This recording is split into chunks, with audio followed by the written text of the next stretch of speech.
Hello, everybody. My name is Ian Kirkpatrick. I'm an author and robot, and today we're going to discuss 10 things nobody tells you about in the publishing industry, as stated by Publishers Weekly. But before we get started, a couple of things. Number one, if you enjoy what I do on this channel, please remember to like, share, and subscribe. Number two is Bleed More, Body More. It's coming out the end of this month. An urban fantasy ghost Baltimore. It is a good time. Audiobook also available, which I highly recommend if you enjoy listening because it is masterfully done by the talented Kieran Reagan. And also coming up this week, came up this week because I think it was yesterday. Dead End Drive has gotten a hardcover now. You can get it at all of your favorite book retailers. It is beautiful. It is so beautiful, and I mean, look at the hardcover lingerie here. Oh my, beautiful. It is a beautiful creature. So check that out if you are interested in a hardcover. And the other thing is, if we reach 1,000 subs, specifically 1,000 subs before the end of the year, I will do a shelf tour because I've got a bunch of oddities over there. There are now at least 3 new things over there on that shelf. 2 of them are in this shot, if you can spot them. So if we reach 1,000 subs by the end of the year, New Year's Day shelf tour. So there's a lot of crazy stuff over there, including some thick books like that right there. So with all that said, let's go ahead and get into the topic. And just so you know that I'm being legit here, we'll have the article over here, and I'll just opine on the different things that they say. And I would love to know your experiences down in the comments below. Let's have a discussion on the industry at large and our experiences and all of that. So go ahead and get. Number one is the industry moves very, very slow. The publishing machine is overloaded. More manuscripts are submitted than agents and editors can comfortably review. This is very true. Even established authors can wait weeks or months to hear back on submissions. And even once you've received an offer, the contract process takes time. Yeah, that's usually one of the things that everybody talks about when they're talking about whether they want to go indie or whether they want to go traditional.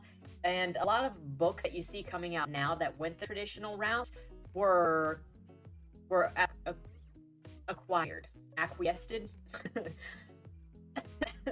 like 3 years ago. So what you see hitting the shelf now has been through a lengthy process, and that's not counting the query time.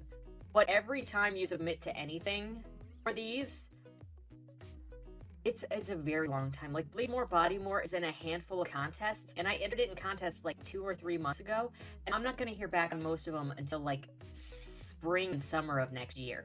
So that's just one example. At least those have a deadline. If you're submitting to agents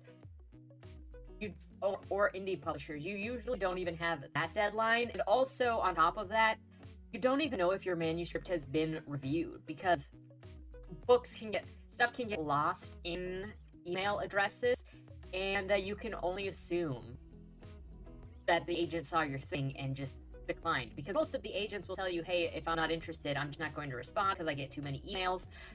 But then they also end up missing your email too. So I had with Dead End Drive, I submitted my manuscript to somebody, and then like a year or 2 later, I was doing Hitmad.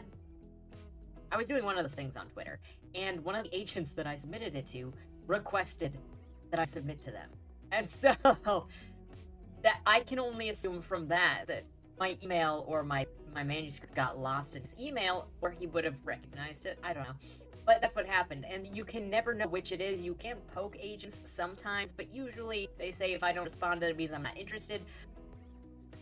But then who knows what happens. Going back to what the actual topic here was, the industry moves super slowly, and that is often one of the things that indie people choose going indie for, is that you can streamline moving your book out. A lot of indies do this thing that's called rapid release, where you release a book once every 1 to 3 months. 3 months is like the height of it. And that's to keep your name in the newly released areas. But rapid release, I don't think is done in industry because it takes so long to move through all of the different steps. If I'm looking at Bleed More, Body More's process, I wrote it. I started writing it last year. I think I started writing Bleed More, Body More's initial draft in November, And I finished it at the end of January / early February, and then I started revising. And I guess I think I talked to Karen around that time, February, March, to possibly set up doing an audiobook for May or June to give him time to work on it. He works so fast. I mean, seriously, guys, if you are looking for a fantastic, expressive, talented voice actor for your audiobook, and I don't think I could ever just do a normal audiobook reader, it has to be a voice actor. Kieran is so good. I feel so spoiled listening to him. I highly recommend him. He is easy to work with. He's a very kind person. So enough.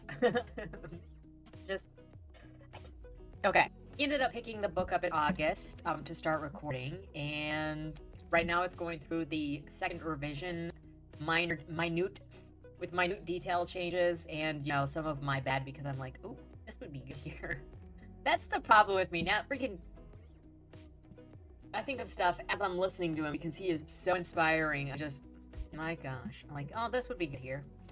Like, would you please add this one line just this time, please? One of these days, I'm gonna get it right the first time. Anyway, so that moved along very quickly, and the Bleed More Body More arc is currently on its way to NetGalley. It just takes, depending on when NetGalley actually posts it, then that will be available for anybody that wants to listen to it, and otherwise it goes on sale at the end of this month. So that's pretty speedy. And then there was the cover design. I think that started back in February.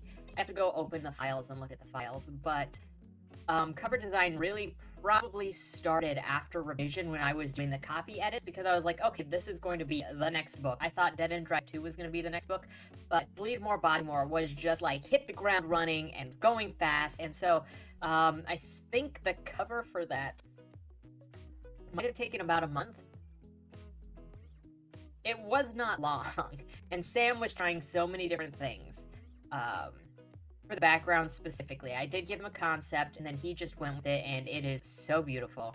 If you saw what the original idea was, the concept cover, and then what my mock cover was, and then what he did, I will post that on Instagram stories. So if you want to see the process of concept to my mock creation to how it's ended up, go follow my Instagram, and I'll post there.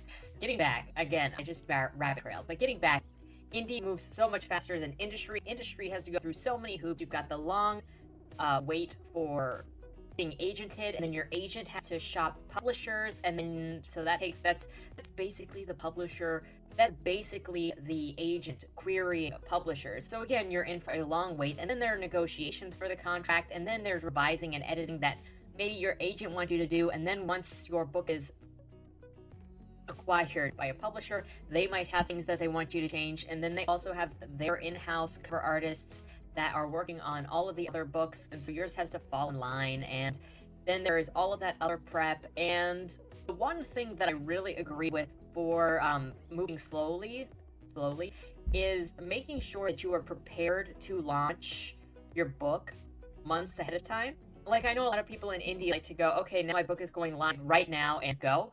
But if you look what I've done with Dead End Drive and with Bleed More Body More, and I'll continue to do this in the future, is you prep for at least 3 months, if not 3 to 6 months of pre-publication time to start looking for arcs and to start advertising and to start getting the word out about your book.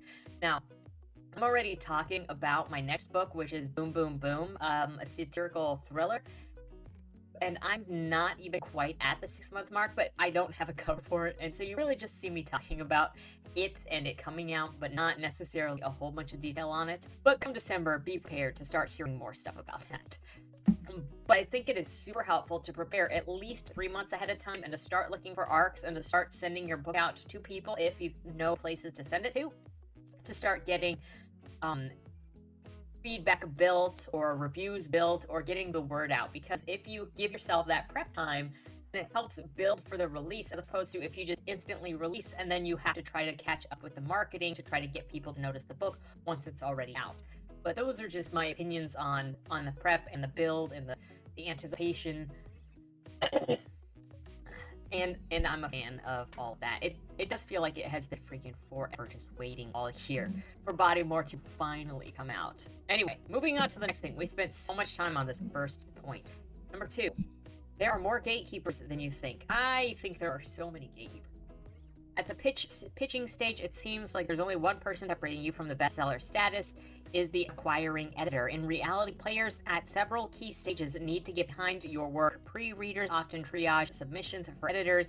Individual editors who love your manuscript may have to sell your project to a wider team. Accepted manuscripts might have to pass muster with print to retailers for wide distribution. Critical publication may or may not opt up to publish a review, let alone a favorable one.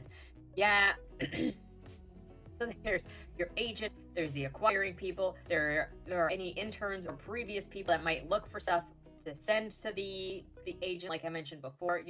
Maybe the agent isn't managing their own email and they only get, your emails all go to a slush pile that their intern goes through and then passes on if they think that, the agent would enjoy the book. And then, of course, the agent has to convince publishers to like your book and publishing teams to like your book and behind your book, and then all of the different review places like Kirkus and New York Times and all this other stuff. There are so many gatekeepers. And also recently I heard, I saw on Twitter, so believe it whether you want to or not, somebody said that they were querying and they had just gotten a full review or a request for a full manuscript from somebody, so they were contacting other agents that had their books that had been quiet or previously maybe turned them down, I can't remember. And immediately after telling them that an agent had requested a full of the manuscript, these other agents were like, "Ooh, I want it too." So just so you know, getting your manuscript picked up is not entirely just individual interest. If an agent sees that somebody else is interested in your book, those other people also might suddenly become interested in your book because it's about finding interest. Unfortunately, a lot of this publishing game is other people saying, "Oh, I see value in your work," and then other people start seeing value in your work. But you have to convince at least like one person to be like, "Oh, there's value here," and then everybody else is like, "Oh, it's a thing," unfortunately. But I get it, because we're all gonna say that our stuff has value, but why would you believe me on selling my own product? I believe people in selling their own products, and then I read it and I'm like,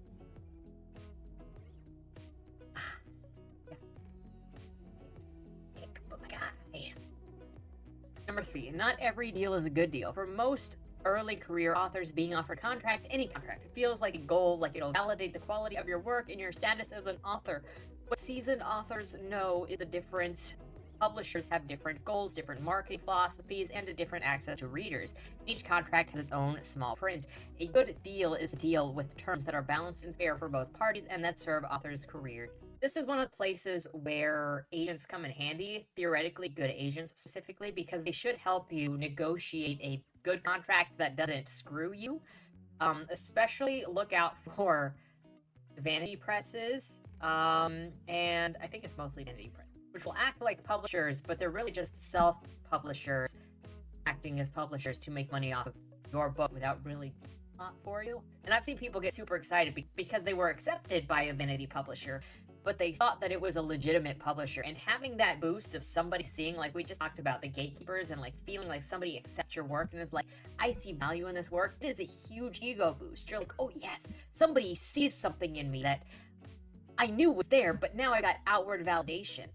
That is such a big thing, and I think it's a lot of what attracts people or pulls people into the vanity publisher situation, where they then lose their rights or publishing rights or copyright because they've signed a contract with a vanity publisher, depending on what all is in that contract. So yeah, not every contract is a good deal, not every deal is a good deal, and publication by any means necessary is not a good thing. Number 4, it matters how big a fish you are and what size the pond. Signing up on a major publisher carries cachet. Cachet? I don't know. But where you fall in the pecking order matters. Sometimes it's better to be a big deal at a small publisher than it is to be an underling at a big house. The same could be said for agencies and agents. Most time, effort, and in the case of publishers, marketing dollars will go to authors they plan to invest in the most. It won't matter if you're a big name publisher or agent if the house they're betting on isn't you. So their advice here is only work with people who will treat you like a priority, or see value in what you're doing, I guess would be the thing. But yeah, also be prepared to do your own marketing you're at a publisher to some extent. You might not have to pay for as much marketing, but be prepared to talk about your book, be stoked about your book, love talking about your book. I love talking I love talking about my books and characters, even though I'm kind of struggling right now. I was having a moment. I had a moment like twice last week where I was like, crap. Also, the whiplash. The freaking author's whiplash is terrible. Do not let it stop you from talking about or enjoying your books. Whatever. Also, don't let bad reviews. Or reviews where people misinterpret your characters but maybe still are somewhat appreciative of what. Don't let any of that pull you down. It's hard. It's so hard though. Okay, we're moving on. I don't know what I'm doing here. Number 5, you'll have to sit on good news. Also, I'm sorry if my numbering is off because there are no numbers here, so I'm trying to keep track between tangents. Number 5, you'll have to sit on good news. Congratulations, you've been offered your next great deal. Now get ready to wait. Publishers and production houses time their announcements strategically, and you will have little control over when, where, and how those announcements happen. Yeah, you can't really like blow the toot until your publisher tells you to blow the toot, because in a way they're kind of like your employer. So there is that lack of control there. Number 6, you'll feel more competitive than you're proud of. Publishing is not a meritocracy, which everybody needs to know this, okay? Just because you are published through a Big 5 publisher, and I have seen some rackets published through Big 5 publishing, publishing through a Big 5 does not mean that your book is like this life-changing thing or that you've got some insane quality. It usually just means that you could sell a book. I mean, and I'm not trying to throw shade at E.L. James, but we can all agree that that is not like the finest literature out there that there is, right? It had a market. That's how it found it. It had a market and people were buying it and it could make money. So publishing is not a meritocracy. Now, does that mean that you shouldn't prioritize writing well or writing something that you're proud of? No. There are so many different ways to approach writing, and there are a couple of ways that actually offend the approach to writing, but I'm not going to get into that. Just the idea of throwing out stories and flooding the marketplace. I'm just going to say that much. But there is nothing wrong with creating a story that you think is valuable or crafting things a certain way or writing a certain way. I personally write across so many different genres and with so many different ideas. Like, you're gonna see Dead End Drive is a dark comedy with a bunch of freaking murder in it. Leigh Bodymore is an urban fantasy with a bunch of freaking angst in it. So much angst.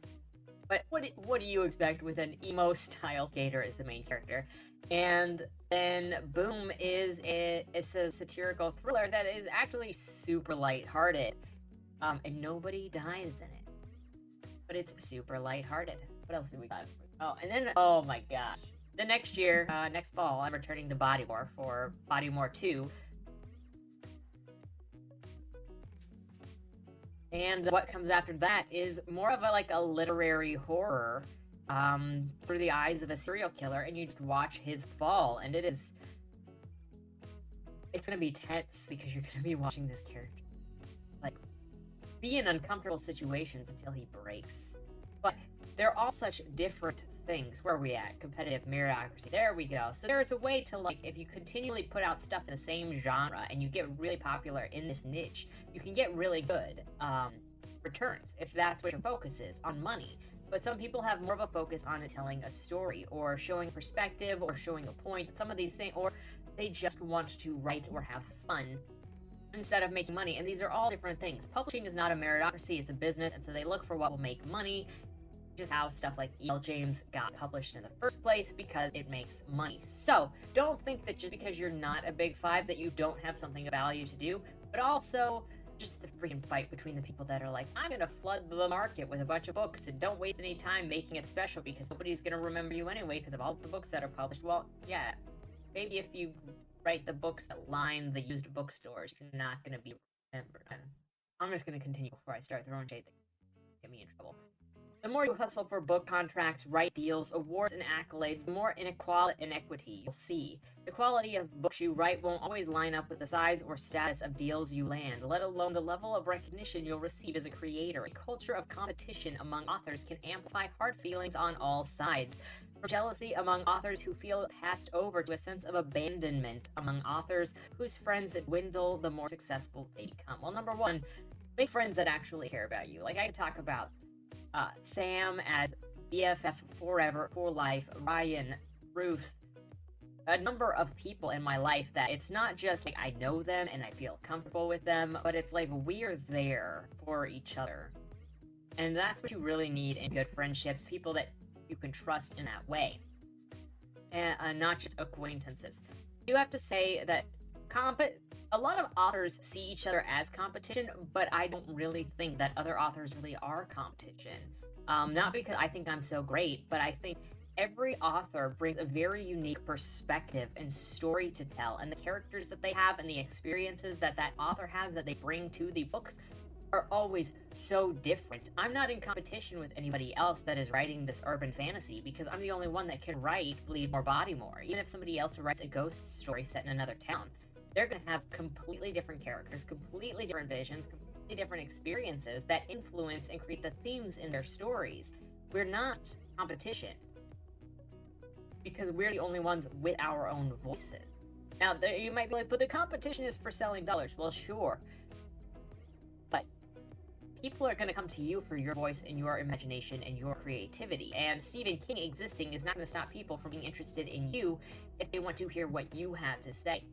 I know a lot of people that only read certain genres, but I also know people that only read or that read and continue to buy books because they like the way that the author speaks or sees or writes. I pick up books based on the author's perspective. I don't freaking care what they write. If I like the way that they write, or I want to get into their heads, I pick up their books to see how they write. And usually, if I don't like the author as a person, like if their personality bugs me, I can't read any of their stuff. Even if in normal circumstances that genre would totally be something I would love, I have to like the personality of the author in a kind of way. It comes through in books. Okay, I don't know how to best describe it, but your personality comes through in the way that you write. One way or another, it always does. Which is why so many of my books are over the top, exaggerating, dark, but there's still hope at the end, and that's all part of who I am and how I think. Anyway.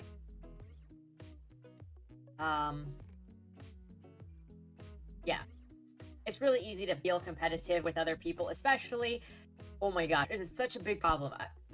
This is just apparently the video of rants, but it's such a problem that authors see each other like, maybe I didn't like your book, and you take that as a personal attack. So many authors take, this wasn't really my style thing, as a personal attack. Weaponizing reviews is such a problem. Reviews should not be viewed, reviews or response to books, individual responses to books, should not be viewed as personal attacks or some attempt to ruin your life. I've done a couple videos on this channel about authors who viewed a response to their book as that sort of thing, and for some reason, when authors receive responses from other authors, even after asking them to read their books, they take it as some sort of competition. Oh, you're trying to take me down. Again, authors I don't think are in competition with each other. You are going to attract the people that want to read your story. I'm going to attract the people that want to read my story. And if there's crossover, there's crossover.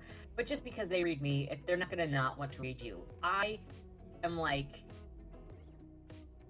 so in a mood for specific, like, ghost movies right now. I have been for a couple of months. I just like ghost haunted, abandoned place movies. And watching one is not going to make me not want to watch another. If I'm in the mood for this, I'm going to look for every bit of content that's kind of like this to feed my desires. So maybe I'm weird, maybe that's not how everybody else feels, but that's why I don't see other authors as competition to one another. In general, if you don't view other authors that way, it helps make the relationships and the business relationships and the friendships so much easier. Number 7, the goal line is always moving. Authors don't just write. Authors build empires with multiple business aspects and income streams. Some authors focus on sub-rights. Others book speaking engagements, develop course franchises, sell merchandise, and seek out other sources of revenue. Ambitious authors raise the bar, inspiring, sometimes intimidating other authors. The more you spend in the industry, the more time you spend in the industry, the more possibilities you'll see. Be ready to hustle if you want a bigger things. Like you'll see here. So a lot of people talk about wanting to just write as their one mean of income, and that is possible, but it's also not the norm. Most authors that I know of have a day job as well as writing, whether it's as teachers or as merchandise creators or as a typical non-creative related job. Most authors will have some kind of job. I also see a lot of authors that sell classes. As you can see, I'm not selling classes here. I just like to talk about writing and opinions and try to share what I've learned and what I see and what I think with you guys and talk about things that may interest you guys. And so that's also why I ask you guys to let me know what you're curious about down below. There are so many different opinions in writing and different writing styles and different encouragement and discouragement that it can be a bog. So but yeah, a lot of authors are typically always moving forward, and sometimes it's not even like merchandise. It's 20 books on the marketplace. It's a lot of books on the marketplace. So there are different ways to do this. I feel like it's typically, if I'm looking at this sort of thing, if I'm really thinking about this, it feels typically either making a ton of merchandise for a specific series that you're going to work on, that is like your alma mater, whatever. That's not the word that I want. Magnum opus. Is that it?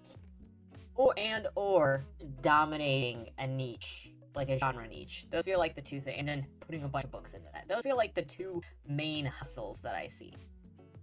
And selling stuff, like selling classes seems like a big one too. Even freaking Neil Gaiman sells classes. Number 8 is readers are a tricky bunch to please. Even if you've written a literary masterpiece that every critic exalts, readers judge based on arbitrary factors. Is it arbitrary?